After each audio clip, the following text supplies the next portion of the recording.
Hi, this is Mike Potter from True Wealth Financial. In this video, I want to show you how in YNAB to set up your initial budgeting structure or framework.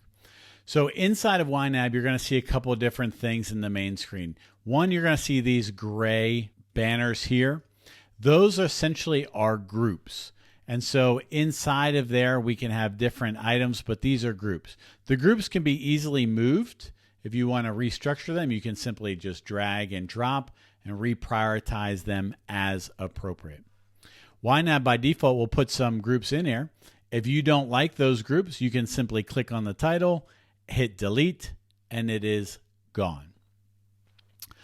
If you want to add a group up here, you can simply add group, and we will put monthly expenses and hit OK. And so it starts off with a generic group. Inside of there, then, we have various different line items or buckets or categories. These two as well move around. You can move them up and down. You can move them from one group to another group if you want. And the way you get rid of those is you click on the actual name. It'll pop up a banner to your right. You can simply hit the delete button, the trash can, and essentially it will go away. If you want to rename it, you can simply click here and add some more information or rename it. So maybe FPL for Florida Power and Light, and then hit OK. And now it is renamed. So you can move them, you can delete them, you can augment them, you can change them. What I recommend you do is, with the key here with YNAB is it's very sophisticated in nature. It can do a lot for you. Is to start slow and work your way into things. So, for example, it already has a thing called bills. We'll change that and we'll call it monthly bills. These are the idea that these bills come every month.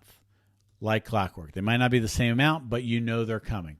And then monthly expenses. So the way to add a category inside is you simply click here and we'll put groceries. And we'll put restaurants. And we'll put clothing. And we'll put gas. Because these are things that we know we're going to have every month. And then we have our bills. So for now, we'll just get rid of goals. We'll come back to that later. And we'll get rid of quality of life. And then we'll have non-monthly things. So by default, it has home improvement, maybe home maintenance, and gifts. And we can put other things that come every periodic. Let's say we have pest control. And pest control is a bill that we have, but it's not every month.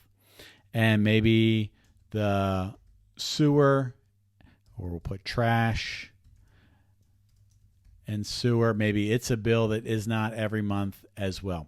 So what we have here is we have essentially monthly bills. We have our water bill, our rent, our mortgage, our electric bill, our internet and cell phone. We know those are coming every month. We have other expenses that we know we're going to have. We know every month we're going to have some gas. We're going to maybe get some clothing. We're going to maybe eat out a little bit. We're going to certainly do some grocery shopping. And then we have our non-monthly bills. Those are bills that essentially come every so often. It could be every other month. It could be quarterly. It could be one time a year. So we could put, for example, Christmas in here.